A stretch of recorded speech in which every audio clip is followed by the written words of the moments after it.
Happy Monday. For those of you that don't know me, my name is Bill Meo and I'm the business manager for the three Catholic churches, St. Joseph, St. Kilian, and St. Thomas the Apostle. Three historic Catholic churches nestled in the heart of northeastern Wisconsin's pastoral landscape. And if you didn't know, I got that off our website. Anyway, we're live, at least for the moment we're live. You might be watching this a month later, but because it's technology and social media. However, right now we're live and I'm with Mike and Lynn Melezova, current parishioners at St. Thomas the Apostle. And we're here to debut the pilot episode of, I don't know what this is called. This is the first time, so we'll call it a show to be named later. And if you have any good ideas for a show like this, when you watch it and you have ideas, put it in the comments section below. So without further ado, let me get started with a couple of questions from my awesome guests. Lynn and Mike, again, I want to thank you for volunteering to be the pioneers for this adventure, the program with no name. And I want to ask you to tell us a little bit about yourselves. Well, we've been married for 37 years next week.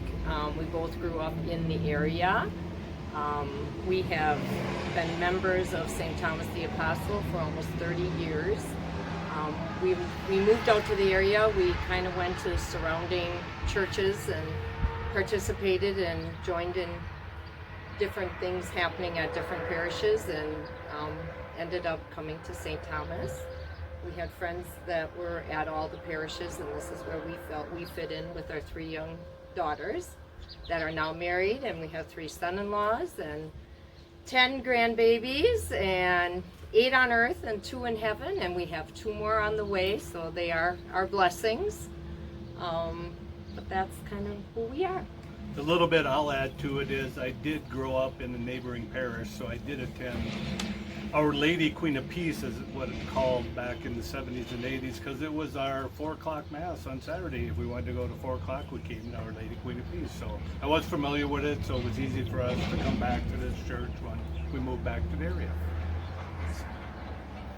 So let me ask you this, with the reopening of our churches, I'll call it the Catholic comeback. Give me your highlight reel moment from the last week or 2 weeks or so. I guess I'll call it your moment closest to Christ. You want to start, or you want me to? I'll start. I think we were kind of involved with the communion after Mass, and now with opening in this, and just being back in church and being able to receive the body of Christ again, and just seeing the faces, even though most people had masks on. It was just nice seeing people we haven't seen for a while, for like 2 or 3 months, however long it's been. Just the community of being back together and waiting to be back with everyone, hopefully soon.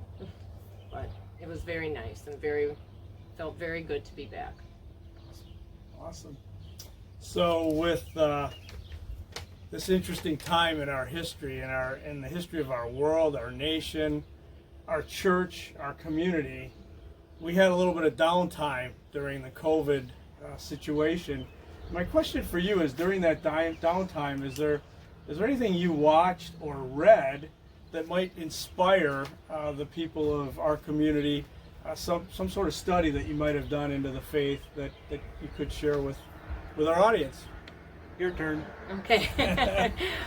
Well, we always, not that they're probably older movies, but the movie Fireproof is one that always stands as one of our favorites, and The Shack.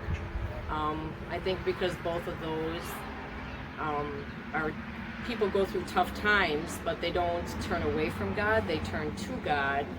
And, we had the devastation of losing our grandson last summer, and, it's easy to turn away because you're upset, you're angry, you don't understand. But really turning to God is what got us through that and continues to heal us every day, and blesses us with a lot of things. So that's one thing. And book-wise, you probably read a lot more than what I do on as far as that. I like the short stories. I'm currently doing God Plays a Purple Banjo, and It's written by a gentleman from Green Bay, and it's short inspirational stories and devotions and very faith-filled. But I'm more of that type of, and the daily devotions. A couple other books that I've read recently. God Incidents. It's another good book. It's a lot of short stories and kind of opens your eyes to pay attention to what's happening out there. We sometimes overlook and don't slow down enough to pay attention. The other one I'm on right now is Why We're Catholic.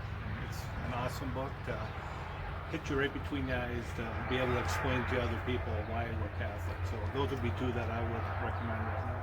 I think it's pretty neat because what they talked about is some films, a couple of films of Fireproof, and The Shack, of course, some short stories, and then some larger works. So it's really something for everyone, whether you're a reader, a short story person, or a book. I mean, there's something for everyone. So that's pretty awesome. So let me ask you this, my final question. We've kind of talked a little bit about moments closest and then a little bit of study. I'd like to talk to you a little bit about action and really, I'll call it apostolic action, that action that is done with Christ at the heart. Anything that you've witnessed or been part of recently that you might want to talk about? I think we, through this COVID time, I think we think a lot about the elderly.